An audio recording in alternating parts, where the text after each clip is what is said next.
For some reason, I have gotten very good at predicting how movies will turn out. It seems like more often than not, when I make a prediction on my channel, I turn out to be right. Sometimes I'm wrong, but I tend to be right more often than not. I don't know if it's because I'm a writer and therefore I view everything with a writer's brain, or if I'm genuinely clairvoyant and just don't realize it, or if modern movies are just that predictable, but it has happened for whatever reason. I bring this up because I have a prediction about the third Godzilla anime film, and you're probably not going to like it.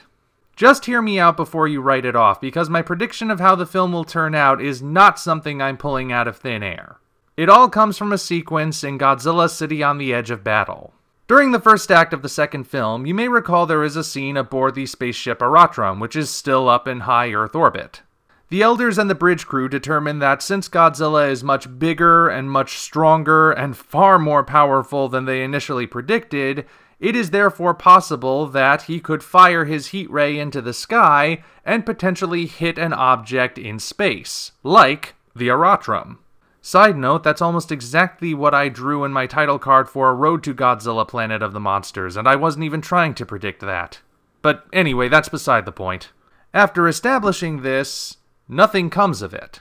If you completely forgot this scene was in the movie, that would be understandable because it never comes up again after this scene. So why is it there? Why would they bring up Godzilla's ability to destroy something in space if they never actually show him destroying something in space? Well, having given it some thought, I think what we're looking at is an example of Chekhov's gun. Now, if you don't know what Chekhov's gun is, or you've heard the term but have never really heard it explained, here's the basic idea. Chekhov's gun is a form of foreshadowing. The example model usually says, if you establish there is a gun in the house in Act 1, someone will grab that gun and fire it in Act 3.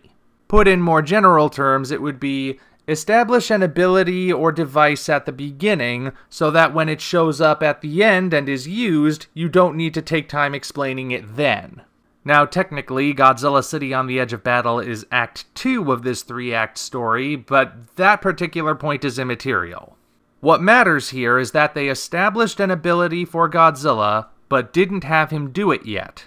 Now, combine that with the knowledge that our third opponent is coming from space. Specifically, that foe is King Ghidorah, who is being built up as the eponymous Eater of Planets, or Planet Eater, or Eater of Stars, or whatever the official English title winds up being. And if the posters are any indication, this version of King Ghidorah might very well be so untraditional that any Mechagoji will look like the classic Mechagodzilla in comparison.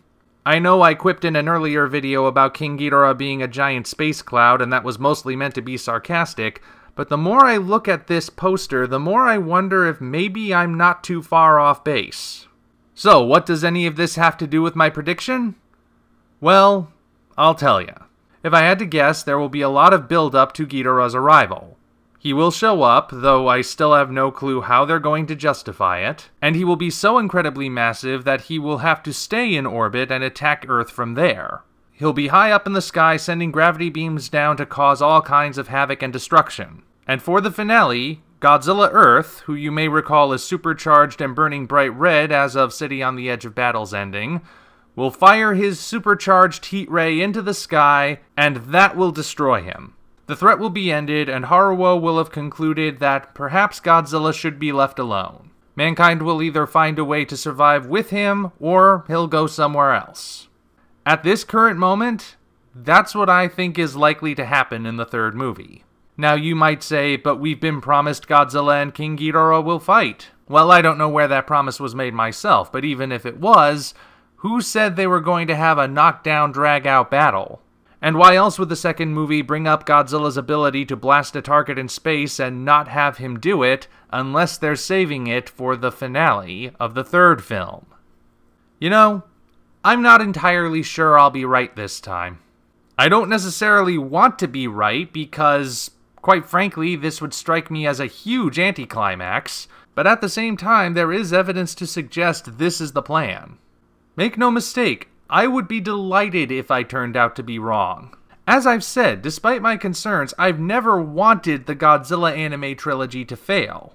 Any goodwill I've had towards the series has been squandered by this point, and I'm expecting a letdown, but there is still a part of me that wants it to be good. Well, we will know soon enough if I'm right or wrong.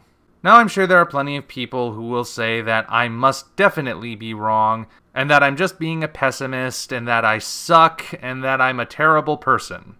Those last 2 points, of course, won't really have anything to do with anything, but as far as my being right goes, I'm just saying this is where I see it going. And we will know soon enough if I'm correct. Alright, Toho and Polygon. Ball's in your court now.